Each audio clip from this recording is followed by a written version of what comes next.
Ivanka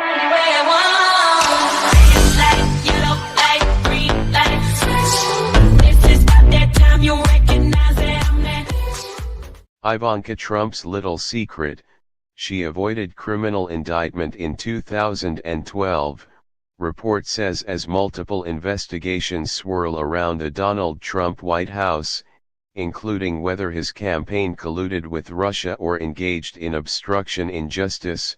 One person in the president's inner circle has seemed to flit on the periphery, immune to any associations with possible corrupt, illegal behavior. That's first daughter and White House advisor Ivanka Trump. But it turns out that Ivanka is much more familiar with the tribulations of being the subject of a criminal investigation than her poised, society heiress persona would lead the American public to believe.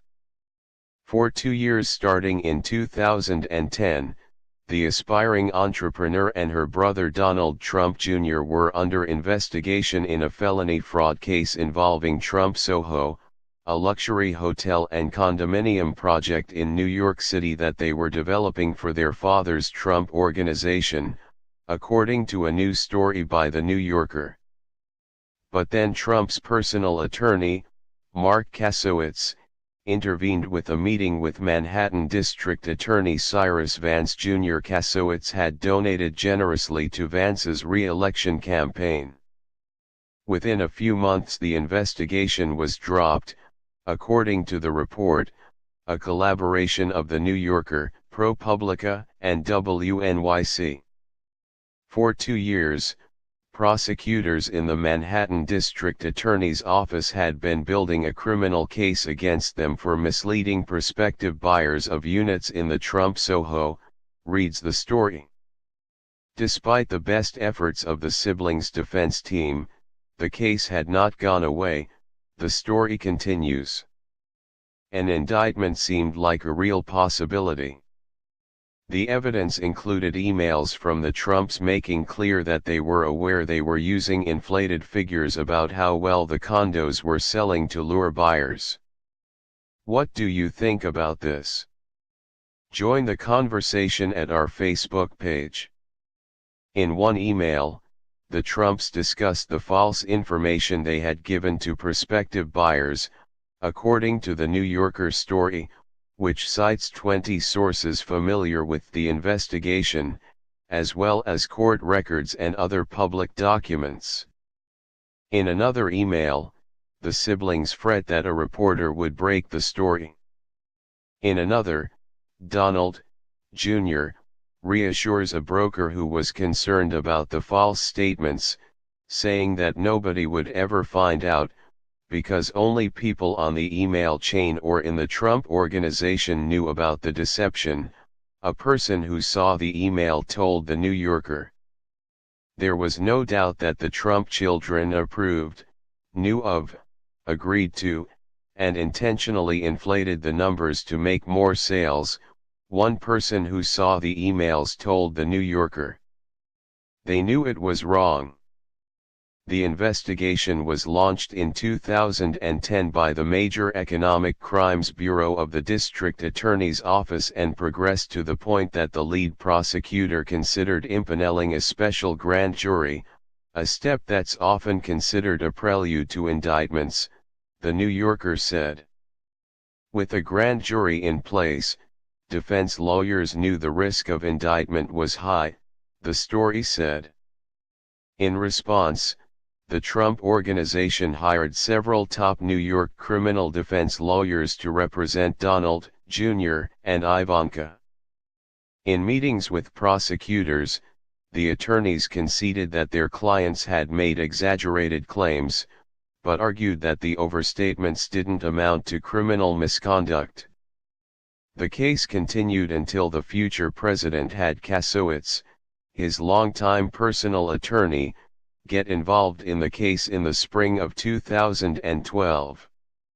That's when Kasowitz, who briefly represented Trump in the Russia investigation, paid a visit to the district attorney Vance. Earlier in 2012, Kasowitz had donated $25,000 to Vance's re-election, which Vance returned just before his meeting with Kasowitz. None of the investigators on the case reportedly were present. Then, 3 months after meeting with Kasowitz, Vance overruled his prosecutors and told his office to drop the investigation. Kasowitz subsequently boasted to colleagues about representing the Trump children, the New Yorker story said, citing 2 sources. He said that the case was really dangerous, one person said, and that it was amazing I got them off. And 6 months after Vance's ruling, Kasowitz made an even larger donation to Vance's campaign, helping to raise more than $50,000, with $32,000 from himself and the rest from others.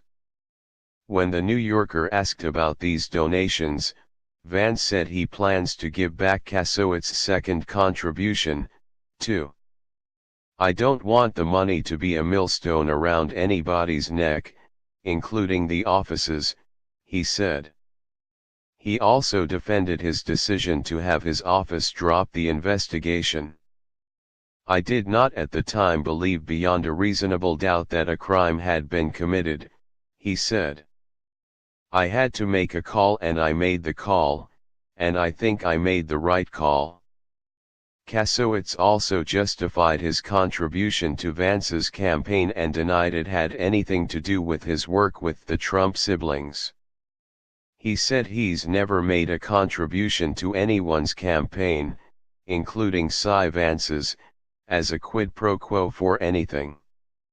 In a statement to the Huffington Post, a spokeswoman for Vance doubled down on the position that there was insufficient evidence to bring charges against Ivanka and Donald Jr. in 2012.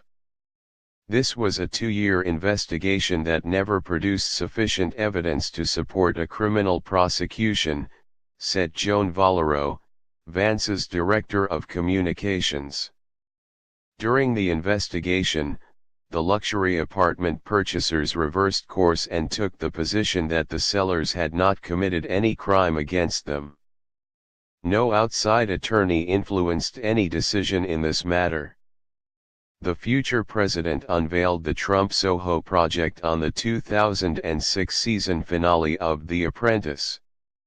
The high-end development was intended to herald the arrival of Ivanka and Donald, Jr., as full players in his real estate empire. Ivanka was then 24 and Donald Jr. was 28. But the project was troubled from the start.